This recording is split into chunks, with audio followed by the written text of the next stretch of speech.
تو پھر بھی 20, 30, 40 سال لگ جائیں گے، لیکن مارکیٹ میں تو مخلص کوئی بھی نہیں نظر آتا۔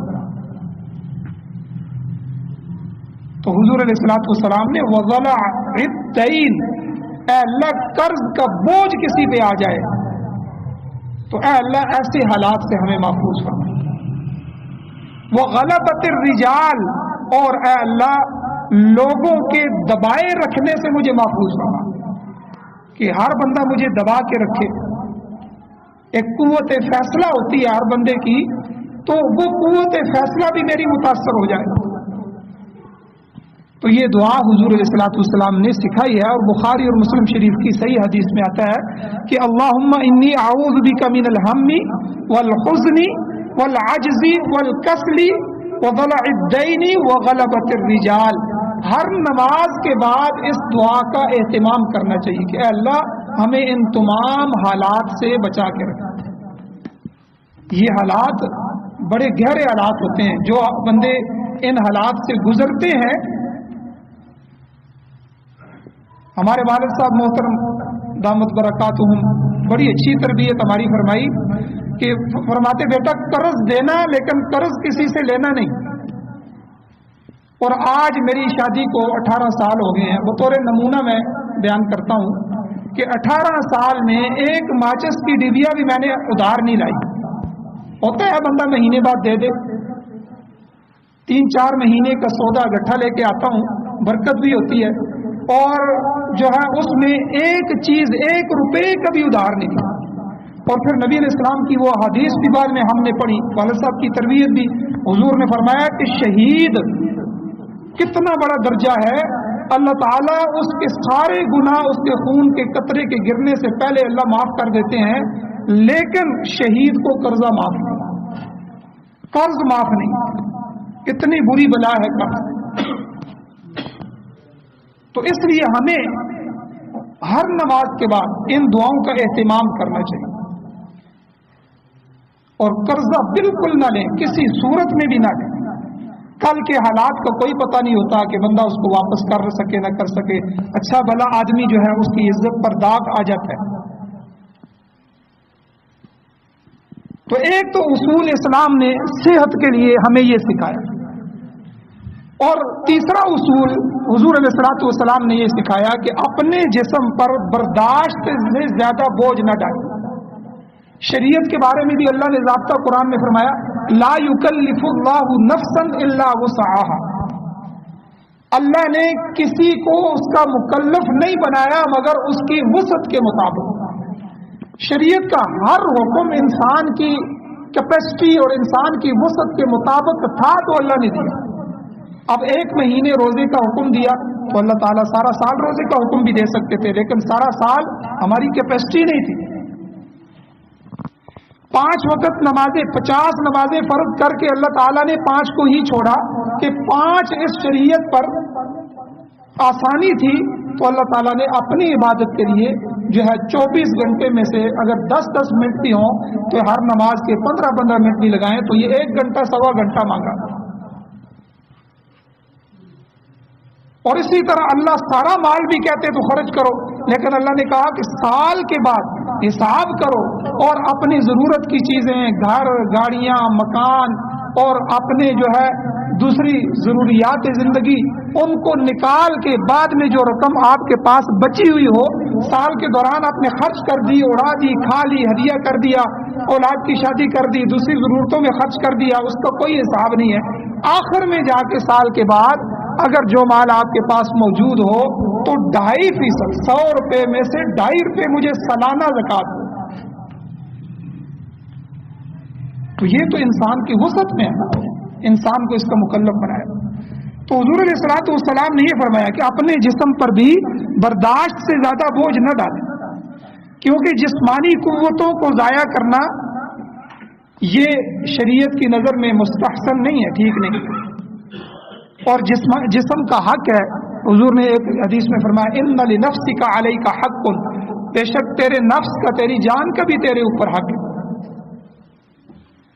تو اس جان کی حفاظت کی جائے اور ان کے برداشت کے مطابق جسم سے کام دیا جائے۔